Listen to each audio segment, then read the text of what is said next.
திமுகவில் பெரியவருக்கும் சின்னவருக்கும் இடையே மனக்கசப்பு ஏற்பட்டுள்ளதாக கூறப்படுகிறது. இதனால்தான் குடும்பமாக ஊட்டி டூருக்கு செல்லாமல் மனைவியுடன் மட்டும் முதலமைச்சர் மு.க.ஸ்டாலின் சென்றதாக பேசப்படுகிறது. பெரியவருக்கும் சின்னவருக்கும் இடையே ஏற்பட்டுள்ளதாக கூறப்படும் மனக்கசப்பிற்கு காரணம் என்ன? விரிவாக பார்க்கலாம் இந்த செய்தி தொகுப்பில்.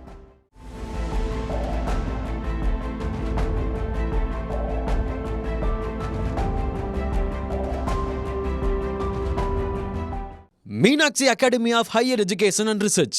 Admission open. Apply online. நாமக்கல்ல திருச்செங்கோடு மெயின் ரோட் எர்ணாபுரத்துல இருக்கிற ஸ்பைரோ பிரைம் பப்ளிக் ஸ்கூல்ல +2 போர்டு எக்ஸாம்ஸோட சேர்த்து நீட் அண்ட் JEE கோச்சிங்கும் கொடுத்துட்டு இருக்காங்க. முதலமைச்சர் மு.க.ஸ்டாலின் தனது ஃபேவரட் ஊரான ஊட்டிக்கு பேரன் பேத்திகள் என குடும்ப சகிதமாக சம்மருக்கு வருவதுதான் வழக்கம். ஆனால் இந்த முறை தன் மனைவியை மட்டும் அழைத்து வந்திருந்தார். இதனால் பெரியவருக்கும் சின்னவருக்கும் இடையில் ஏதோ மனத்தாங்கல் போல என்று கட்சியின் முக்கிய நிர்வாகிகளை கிசுகிசுத்தனர். இதற்கு திமுகவின் சீனியர்கள் தான் காரணம் என உடன்பிறப்புகள் கை காட்டுகின்றனர். அரசியலில் பழுத்த சில சீனியர்கள் கட்டிய கோட்டையாக வளர்ந்து நிற்கும் திமுகவிற்கு தற்பொழுது அதே சீனியர்களால் தான் பல நெருக்கடிகள் ஏற்பட்டு வருவதாக பேச்சுகள் எழுந்துள்ளது. ரெய்டு பட்டியலில் சிக்கியிருக்கும் அமைச்சர்கள், சீனியர்களின் சர்ச்சை பேச்சு, அடிமட்ட நிர்வாகிகள் சிலரின் அட்ராசிட்டி என மத்தளத்திற்கு இரு பக்கமும் அடி என்பது போல முதலமைச்சர் மு.க.ஸ்டாலினை தூங்க விடாமல் தலைவலி கொடுத்து வருகிறது பல பிரச்சினைகள். இதில் புது பிரச்சனையாக மகனே தந்தையிடம் முறைத்துக் கொண்டிருக்கிறார் என்கிறார்கள் அறிவாலய வட்டாரத்தினர். இதற்கு காரணமும் ஒரு வகையில் கட்சியின் சீனியர்கள் தானாம். அதாவது தற்பொழுது இருக்கும் மாவட்ட செயலாளர்களுக்கும் அமைச்சர்களுக்கும் தன்னுடைய தாத்தா காலத்து சீனியர்கள் என்பதால் அவர்களை மாற்ற எண்ணி உள்ளாராம் உதயநிதி. இதற்காக சமீபத்தில் தனக்கு நெருக்கமாகவும் நம்பிக்கைக்கு உரியவர்களாகவும் இருப்பவர்களை வைத்து 5 பேர் கொண்ட குழுவை உதயநிதி உருவாக்கியதாக தகவல் கசிந்தது.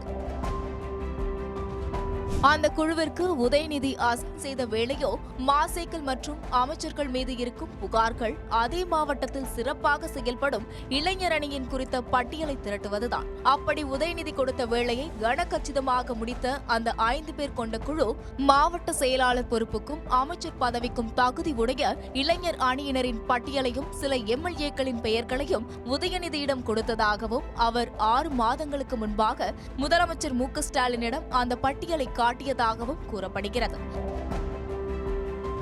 இதனிடையே செந்தில் பாலாஜி, ஜாமீன், ராஜகண்ணப்பன் மீதான மோசடி குற்றச்சாட்டு என பல முக்கிய சம்பவங்கள் நிகழ இது குறித்தான டிஸ்கஷனை தள்ளி போட்டிருந்தது திமுக தலைமை. இந்த நிலையில் மீண்டும் இது குறித்தான பேச்சு அறிவாலய வட்டாரத்தில் தலை தூக்க 2026ஆம் ஆண்டு சட்டமன்ற தேர்தல் நெருங்கி வரும் நிலையில் அது குறித்து தற்பொழுது எதுவும் பேச வேண்டாம் என உதயநிதியிடம் முதலமைச்சர் மு.க.ஸ்டாலின் கூறியதாக தெரிகிறது.